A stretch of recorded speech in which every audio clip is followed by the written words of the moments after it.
Okay, so in this section, I'm gonna walk you through how to initially set up a spending plan inside of YNAB. Now, hear me on this. I do not expect you to fully grasp this platform in this video here, all right? I am strictly walking you through how to get past the platform's initial prompt setup. We're going to make more sense of YNAB in the coming videos. Right now, just be a blank canvas and walk with me on this, all right? However, I really do think you're going to find that this platform is beneficial because it's going to help you build an important skill, an important habit we all need to learn, which is as soon as you get money, deciding what that money needs to do for you. That is a decision that should not be based on your mood. Moods come and go, they change, right? That's a decision that shouldn't be based on however big or small the amount of cash you have in your checking account. Those numbers fluctuate as well. That decision about what your money needs to do for you, that should be based on a laid out, intentional, forward-thinking game plan, okay?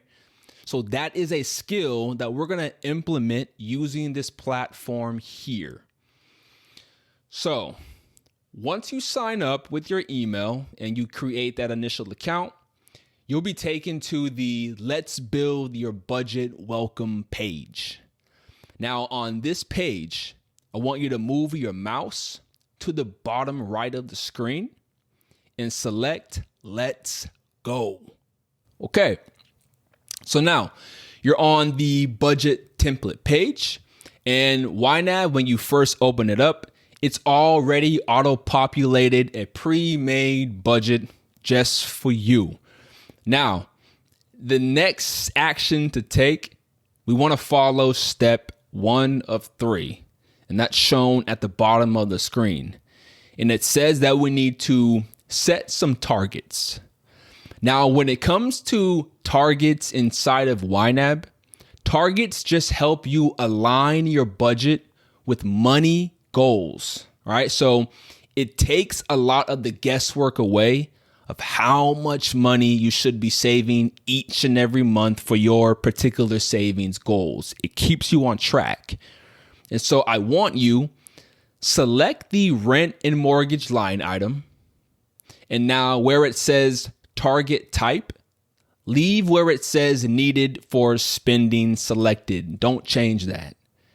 And in the amount needed section, let's input a made up rent amount. So let's assume we're paying $1,850.44 for rent each and every month.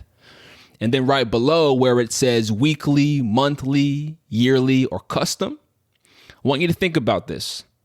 Our rent payment isn't due on a weekly basis. It's not due on a yearly basis, right? Or when it comes to where it says custom, that refers to a one-time specific date. And so our rent payment isn't due at a one-time specific date during the year, right? Nah, our rent payment is due every single month. And so select the monthly option. And then lastly, where it says every, I want you to select that drop-down menu. And then let's say what day of the month our rent payment is due. And so I want you to select the first of the month. Then after that, press the Save Target button. Then select Next Step. Now, step number 2 of 3 is to add your accounts. So first off, I want you to select the Continue button. Then to the left of the screen where it says Add Account, select that option. Okay, so at this point, you'll be given 2 options. Option 1 is linked. And now linked means that you're connecting YNAB to your actual bank account. And option 2 is unlinked. And that just means you do not link your actual bank account into the platform. And you're going to input all your transactions manually, okay? So for this initial walkthrough, I'm going to recommend just select the unlinked option. However, when we actually start this process for real of developing an actual spending plan, I do highly recommend link your bank account into the platform. It makes tracking expenses, assigning income deposits, and just really keeping on top of your spending plan. It makes it that much easier and a lot less time consuming. But I do understand not everyone is comfortable with linking their bank account. And so definitely make a decision that is best for you, okay? But for now, let's just select the unlinked button.